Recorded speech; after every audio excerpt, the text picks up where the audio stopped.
अस्सलाम वालेकुम। ऐसा शहर जहां हर मुसलमान जाने के लिए तड़प रखता है, इस जगह की अहमियत को लफ्जों में बयान करना इंतहाई मुश्किल है। जी हाँ, आज हम जियारत करने जा रहे हैं मक्का शहर में होने वाले हज की। हज का इवेंट दुनिया का सबसे बड़ा इवेंट है जो कई सालों से जारी है। जो भी हज करके आता है वो जिंदगी भर इन 5 दिनों को कभी नहीं भूल सकता। मेरी दुआ है हर मुसलमान को अल्लाह हज पर जरूर बुलाए, आमीन। आज की वीडियो से वो भी हज को देख सकेंगे जिन्होंने अभी तक हज अदा नहीं किया और हज कैसे अदा किया जाता है, सऊदी गवर्नमेंट ने क्या इंतजाम किए हैं, पाकिस्तानी, इंडियन सरकारी या प्राइवेट कैसे हज अदा करते हैं और इनमें क्या फर्क है। लीबिया के शख्स की अल्लाह ने कैसे गैबी मदद की जो हैरान कुन थी। उम्मीद है आज की वीडियो के बाद आपके दिल में अल्लाह के घर जाने की तलब में मजीद इजाफा होगा। चले अब निकलते हैं मक्का शरीफ में हज के खूबसूरत सफर पर। मक्का शहर जो मुसलमानों के लिए दुनिया की सबसे मुकद्दस सरजमीन है, क्योंकि मक्का शरीफ में बैतुल्लाह मतलब अल्लाह का घर है, जहां हर साल लाखों मुसलमान हज और उम्रा की अदायगी के लिए आते हैं। मक्का वो जगह है जहां इस्लाम के 5 बुनियादी अरकान में से एक रुकन हज अदा किया जाता है, जो हर मुसलमान इस रुकन को अदा करने की तरफ अपने दिल में रखता है। लेकिन अल्लाह ताला ने सिर्फ उस शख्स पर हज फर्ज किया है जो इसकी इस्ताअत रखता हो। सूरह इमरान आयत नंबर 97। और लोगों पर अल्लाह का हक है कि जो इसके घर तक जाने की इस्ताअत रखता हो वो हज करे, क्योंकि जो शख्स हज करे और गुनाहों से बचे वो गोया नुज़ायदा बच्चे की तरह पाक हो जाता है। दोस्तों, मक्का शहर का रकबा 1200 मुरब्बा किलोमीटर है और इसी शहर में वो तमाम मकामात मौजूद हैं जहां हज अदा किया जाता है। दोस्तों, क्या आप जानते हैं अगर आप सच्चे दिल से हज पर जाने की नियत कर लें तो दुनिया की कोई ताकत भी नहीं आपको रोक सकती, यहाँ तक कि अल्लाह ताला गैब से मदद फरमाता है। जी हाँ, ऐसा ही वाकया लीबिया के एक शख्स आमर अल मंसूर कज़ाफी के साथ पेश आया है। जब वो लीबिया के सबा इंटरनेशनल एयरपोर्ट पर पहुँचे तो सिक्योरिटी चेक काउंटर ने इसे जहाज पर जाने से रोक दिया और वजह बताई गई कि नाम के आखिर में कज़ाफी आता है। जहाज उसे छोड़कर चला गया। एयरपोर्ट स्टाफ ने इन्हें कहा आप अब यहाँ से चले जाएं, लेकिन इस शख्स का अल्लाह पर यकीन था। इसने कहा मैं इस एयरपोर्ट से सिर्फ हज के लिए ही निकलूंगा, घर नहीं जाऊंगा। कुछ देर बाद जहाज को तकनीकी खराबी की वजह से वापस एयरपोर्ट पर उतार लिया गया। एयरलाइन स्टाफ ने पायलट से कहा कि आमर नाम के पैसेंजर को भी साथ ले जाएं, लेकिन पायलट ने इनकार कर दिया और दोबारा जहाज हवा में उड़ा दिया। लेकिन अल्लाह को कुछ और ही मंजूर था। जहाज दोबारा तकनीकी खराबी की वजह से एयरपोर्ट पर उतार लिया गया, जिसके बाद पायलट ने कहा कि मैं आमर को लिए बगैर नहीं जाऊंगा। इसके बाद आमर का पुरतबाक जहाज में इस्तकबाल किया गया और आमर हज पर चला गया। इसने कहा था मुझे इस बात पर यकीन था कि अल्लाह ने मुझे बुलाया है तो कोई नहीं रोक सकता। दोस्तों, 2025 में भी 40 लाख के करीब हुजाज इकराम हज अदा करेंगे। हज सिर्फ इबादत नहीं है बल्कि मुसलमानों को इत्तेहाद, सब्र और अल्लाह की रजा का सबक देता है। ये दुनिया भर के मुसलमानों के लिए रूहानी सफर है जिसमें गुनाहों की माफी और नेकियों की बड़ी फजीलत है। पाकिस्तान में इस साल सऊदीया से 1,79,000 हाजियों का कोटा दिया गया, जिसमें आधे लोग गवर्नमेंट स्कीम से जाते हैं और आधे लोग प्राइवेट ट्रैवल एजेंट के जरिए हज अदा करते हैं। लेकिन इस साल बदकिस्मती से प्राइवेट बुकिंग करवाने वाले 67,000 हाजी हज अदा नहीं कर सकेंगे। सिर्फ 26,000 प्राइवेट अफराद हज अदा कर सकेंगे। इसकी वजह ये बताई जाती है कि प्राइवेट ट्रैवल एजेंट ने फीस वगैरह ताहीर से जमा करवाई है, जिसकी वजह से सऊदी गवर्नमेंट ने कोटा खत्म कर दिया है और यहाँ तक कि एजेंट्स को करोड़ों का नुकसान भी हुआ है। गवर्नमेंट के हज की फीस 11 लाख के करीब है, जबकि प्राइवेट हज पर 17 लाख से 30 लाख तक खर्चा आ जाता है, क्योंकि प्राइवेट में 5 स्टार होटल, मिना अरफात में एसी कैबन और खानों में भी मुख्तलिफ डिशेस होती हैं। चले अब यहाँ से आपको लेकर चलते हैं मक्का की तरफ, जहाँ हज की रौनकें इन दिनों में अरूज पर होती हैं। पाकिस्तान से जद्दा जाने के लिए एयरपोर्ट से ही हुजाज इकराम एहराम बांध लेते हैं। ज्यादातर फ्लाइट जद्दा एयरपोर्ट पर जाती है, जो तकरीबन 5 घंटे 30 मिनट में आपको पहुंचा देती है। जद्दा से मक्का का बस का सफर 1 घंटे का है। ये सफर जिंदगी का यादगार सफर होता है कि आप अल्लाह के हुजूर पेश होने वाले हैं। मक्का के इब्राहिम खलील रोड पर आमतौर पर बस आपको उतारेगी, जहां सबसे ज्यादा आपको रौनक देखने को मिलेगी। इस रोड पर बड़ी तादाद में खानों के रेस्टोरेंट और छोटी दुकानें मौजूद हैं। दोस्तों, मक्का की फजा ही ऐसी है कि यहाँ आने वाला हर शख्स एक अजीब सुकून और रूहानी तस्कीन महसूस करता है। ये शहर अमन और अल्लाह की इबादत का मरकज है। यहाँ हर तरफ आपको लब्बैक अल्लाहुम्मा लब्बैक की सदाएं गूंजती हुई सुनाई देंगी कि ए अल्लाह मैं हाजिर हूँ। इस जगह आने के बाद इंसान के जितने मर्जी गुनाह हों अल्लाह की कुदरत के सामने रेत के जर्रे के बराबर लगते हैं। आज का मक्का एक जदीद शहर बन चुका है। हर तरह की सहूलियात मौजूद हैं। बुलंदो बाला इमारतें हर तरफ आपको नजर आएंगी। पाकिस्तान से आने वाले हुज्जाज इकराम पहले उम्रा अदा करते हैं। उम्रा ज़ायरीन के लिए इब्राहिम खलील रोड पर चलते हुए हरम के 79 नंबर गेट किंग फहद पर जाना पड़ता है, जहां से उम्रा ज़ायरीन दाखिल हो सकते हैं। इसके अलावा किंग अब्दुल अजीज गेट नंबर 1 से भी आप जा सकते हैं, जो क्लॉक टावर के बिल्कुल सामने वाक़या है। 79 नंबर गेट से चलते हुए आप सीढ़ियों से नीचे मताफ की जमीन पर पहुंच जाएंगे। जिस जमीन पर खाना काबा मौजूद है इसे मताफ कहा जाता है। और जब पहली नजर बैतुल्लाह शरीफ पर पड़ती है तो इंसान की आंखों से बेसाख्ता आंसू जारी हो जाते हैं और कुछ वक्त तक यकीन नहीं आता कि हम कहाँ खड़े हैं। ये जज्बात सिर्फ आप जाकर ही महसूस कर सकते हैं। मेरी दुआ है अल्लाह ताला मेरे मुस्लिम यूट्यूब फैमिली को अल्लाह के घर की सादत नसीब फरमाए, आमीन। उम्रा अदा करने के बाद तमाम हाजियों को अपने होटलों में रखा जाता है। मक्का की हर गली में चहल पहल नजर आती है, क्योंकि पूरी दुनिया से 40 लाख के करीब लोग आकर आबाद हो जाते हैं। कोशिश करें आप जब भी होटल लें तो इब्राहिम खलील रोड का ही इंतखाब करें। पाकिस्तानी और इंडियन गवर्नमेंट कोटे पर आने वाले हुज्जाज इकराम को आमतौर पर शटल सर्विस वाले होटल दिए जाते हैं, जो तकरीबन हरम से 6 से 7 किलोमीटर के फासले पर होते हैं। हर नमाज के बाद बस इन्हें हरम लेकर आती है। हज को 3 तरीकों से किया जा सकता है, जिसमें हज अफराद मतलब जिसमें आप पाकिस्तान से सीधा हज का एहराम बांध कर जाते हैं और हज अदा करते हैं। ये आमतौर पर उन अफराद के लिए होता है जिनकी फ्लाइट 7 जिलहज की होती है। हज किरान, जो हज और उम्रा की नियत का एहराम बांधते हैं, पहले मक्का शरीफ में उम्रा अदा करते हैं और फिर इसी एहराम में हज के रुकन अदा करने चले जाते हैं। और तीसरा तरीका जो ज्यादातर लोग करते हैं, इसे हज तमातु कहा जाता है, जिसमें पाकिस्तान से जाकर उम्रा करते हैं और फिर जब हज के दिन आते हैं तो दोबारा एहराम पहनते हैं। दोस्तों, 7 जिलहज की रात और 8 की सुबह से मक्का शरीफ में मौजूद तमाम हाजियों को बसों से मिना के मकाम तक पहुंचाया जाता है, जहां से हज का पहला दिन शुरू होता है।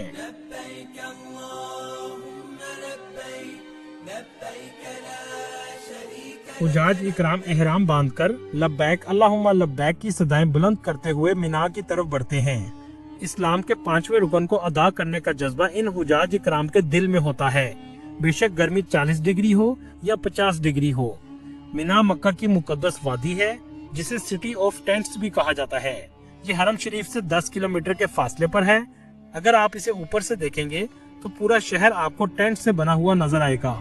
सरकारी कोटा पर आने वाले हुज्जाज इकराम को बड़े साइज के हैमे दिए जाते हैं, जिनमें 70 से 100 अफराद तक क़याम पजीर होते हैं।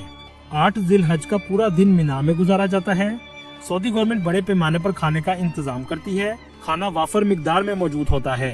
लोग जितना भी खाना खाएं कभी खत्म नहीं होता और ये अल्लाह की खास बरकत होती है। प्राइवेट और गवर्नमेंट हज का फर्क मिना के कैंप्स में भी होता है। मिना में आमतौर पर टेंट्स को ममालिक के हिसाब से रखा जाता है। पाकिस्तानियों के टेंट अलग, इंडियन के अलग, टर्किश के अलग और इसी तरह दूसरे ममालिक के अलग अलग रखे जाते हैं। चले सबसे पहले दिखाते हैं सऊदीया में रहने वाले को मिना का कैसा टेंट दिया जाता है, जिसमें छोटे छोटे बेड लगाए गए हैं और एसी कैबिन होता है। टेंट के बाहर मुख्तलिफ खाने लगाए जाते हैं। इन तमाम टेंट्स के दरमियान गलियां बनाई जाती हैं और इन्हें नंबर भी दिया जाता है ताकि आप आसानी से अपने टेंट तक पहुंच सकें। छोटी सी मस्जिद भी बनाई जाती है जहां हुज्जाज नमाज अदा करते हैं। इन टेंट्स को मकतब का नाम दिया जाता है। आपका मकतब जितना जमरात के करीब होता है उतना ही महंगा होता है। इसकी क्या वजह है आगे आपको वीडियो में बताऊंगा। 5 स्टार पैकेज में आने वाले हुज्जाज के मिना के टेंट्स भी बहुत लग्जरी होते हैं। हर तरह की सहूलियात मुयस्सर होती हैं। मिना में एक मस्जिद मौजूद है जिसका नाम मस्जिद अल हैफ है, जहां आप सल्लल्लाहु अलैहि वसल्लम और बहुत से सहाबा इकराम ने यहाँ नमाज अदा की है। कुछ रवायात के मुताबिक 70 अंबिया इकराम ने भी यहाँ नमाज अदा की है। ये वो मस्जिद है जो सिर्फ 4 दिन हज के लिए खोली जाती है। जिन हुज्जाज इकराम के टेंट्स इस मस्जिद के करीब होते हैं वो अपनी नमाजें यहाँ आकर अदा करते हैं।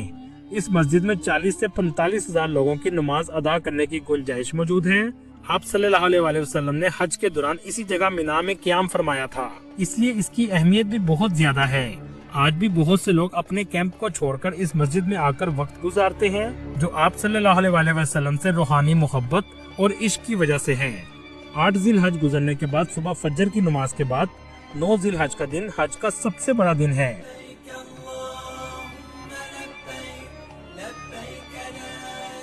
जिसे यौम अरफात कहा जाता है। मिना से अरफात का फासला 14 किलोमीटर के करीब है। कुछ लोग पैदल और कुछ लोग बसों पर जाते हैं। रश इतना ज्यादा होता है कि बस भी बहुत सुस्त रफ्तार से चलती हैं। सऊदी गवर्नमेंट हेलीकॉप्टर से निगरानी करती है। जगह जगह मेडिकल कैंप लगाए जाते हैं। पानी का वाफर इंतजाम किया जाता है। इन 40 लाख के करीब हाजियों ने इस अरफात के मैदान में जोहर से पहले हर सूरत पहुंचना होता है। दोस्तों, ये वो मैदान है जहां जाकर आप अल्लाह के सामने सब एक बराबर होकर खड़े हो जाते हैं। रंग, नस्ल, अमीरी, गरीबी, गोरा, काला कुछ भी मायने नहीं रखता और अल्लाह से रो रो कर मगफरत की दुआएं की जाती हैं और ये कबूलियत का सबसे अहम वक्त होता है। अरफात के मैदान का कुल रकबा 10.4 मुरब्बा किलोमीटर है। जोहर और असर की नमाज को इकट्ठा अदा किया जाता है और हज का खुतबा भी बहुत अहमियत रखता है। आप इसे खास किस्म की रेडियो फ्रीक्वेंसी के जरिए सुन सकते हैं। ये खुतबा अरफात में मौजूद मस्जिद नमरा में दिया जाता है। क्या आप जानते हैं इस मस्जिद नमरा का कुछ हिस्सा अरफात की हद से बाहर है। अगर आप इस हिस्से में क़याम करेंगे तो आपका हज का रुकन अदा नहीं होगा। हाजियों को गर्मी से बचाने के लिए भी अरफात में पानी के शावर लगाए गए हैं। अरफात के मैदान में आपको एक पहाड़ी नजर आएगी जिसे जबले रहमत कहा जाता है। इस पहाड़ी की भी बहुत अहमियत है क्योंकि आप सल्लल्लाहु अलैहि वसल्लम ने हुज्जतुल विदा का खुतबा यहाँ फरमाया था। आपको अक्सर टीवी पर इस पहाड़ी पर लोग बैठे हुए नजर आएंगे। ये भी आप सल्लल्लाहु अलैहि वसल्लम से इश्क का जज्बा है। सख्त गर्मी में भी हाजियों का हौसला पस्त नहीं होता और ये ताकत रूहानी तौर पर अल्लाह अता करते हैं। मगरिब तक अरफात में रुकना लाजिम होता है, लेकिन जैसे ही मगरिब का वक्त शुरू होता है इस मैदान को मुकम्मल तौर पर खाली करना शुरू कर दिया जाता है और फिर अरफात से वापस मुजल्फा की पहाड़ी की तरफ रात गुजारने के लिए जाते हैं, जो खुले आसमान में गुजारने का हुक्म है। मुजल्फा अरफात और मिना के दरमियान वाक़या है। अल्लाह की खुशनुदगी हासिल करने के लिए ये रात पत्थरों पर गुजारी जाती है। मुजल्फा का रकबा 3.5 मुरब्बा किलोमीटर है। ये अरफात से मिना जाने वाले रास्ते में वाक़या है। आप सल्लल्लाहु अलैहि वसल्लम ने भी ऐसे ही यहाँ रात का क़याम किया था। इस जगह छोटी कंकरियां मौजूद होती हैं, जो आप कम से कम 49 कंकरियां बोतल में डाल कर लाते हैं। इशा और मगरिब की नमाज जमा करके अदा की जाती है और सुबह फजर की नमाज के बाद दोबारा मिना की तरफ सफर शुरू हो जाता है, जिसे 10 जिलहज का दिन कहा जाता है। अभी तक हुजाज इकराम एहराम में होते हैं। मिना के करीब ही जमरात हैं, जिसे आम जुबान में शैतान कहा जाता है। 5 स्टार पैकेज लेने वालों के टेंट्स इसी वजह से जमरात के करीब होते हैं ताकि वो आसानी से कंकड़ियां मारने का अमल मुकम्मल कर सकें। इस जगह 3 जमरात मौजूद हैं, जिन्हें जमरा औला छोटा शैतान, जमरा वस्ता दरमियाना शैतान, जमरा उकबा बड़ा शैतान कहा जाता है। 10 जिलहज को सिर्फ जमरा उकबा मतलब बड़े शैतान को 7 कंकड़ियां मारी जाती हैं और कुर्बानी का इंतजार करते हैं। जो भी कुर्बानी का वक्त होता है उसके बाद एहराम की पाबंदी खत्म हो जाती है और रात दोबारा मिना में ही गुजारी जाती है। 11 जिलहज को दोबारा हुजाज इकराम जमरात पर आते हैं, लेकिन इस बार तीनों शैतान को 7-7 कंकड़ियां मारी जाती हैं और यही अमल अगले दिन भी जारी रहता है। लेकिन दोस्तों, इन 3 दिनों के दरमियान सबसे मुश्किल अमल तवाफ़े ज़ियारा का होता है, जिसमें मिना से 10 किलोमीटर दूर खाना काबा जाना होता है। 7 तवाफ के चक्कर और 7 सफा मरवा के चक्कर लगाने के बाद दोबारा रात हरम में गुजारे बगैर मिना में आना होता है। कुछ प्राइवेट ट्रैवल एजेंट्स इसके लिए गाड़ी की सहूलत देते हैं, लेकिन ज्यादातर लोगों को सुरंगों से गुजरते हुए पैदल जाना होता है। जिसके बाद 12 जिलहज की शाम को आप वापस होटल में आ जाते हैं और सब एक दूसरे को मुबारक देते हैं।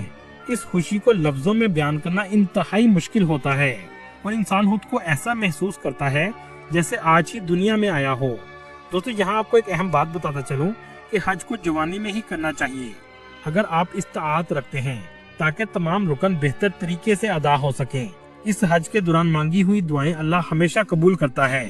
कुछ लोग हज के बाद मदीना शरीफ चले जाते हैं और कुछ लोग अपने वतन वापस आना शुरू हो जाते हैं। अल्लाह ताला तमाम मुसलमानों को ये सआदत नसीब फरमाए, आमीन। दोस्तों, उम्मीद है आपको मेरी ये वीडियो पसंद आई होगी। कमेंट में अपनी राय का इजहार जरूर कीजिएगा। YouTube और WhatsApp चैनल को भी सब्सक्राइब जरूर कीजिएगा ताकि हर नई आने वाली इन्फॉर्मेटिव वीडियो का आपको नोटिफिकेशन मिलता रहे। तमाम मुसलमानों को हज और ईद मुबारक। अगली वीडियो तक अल्लाह हाफिज।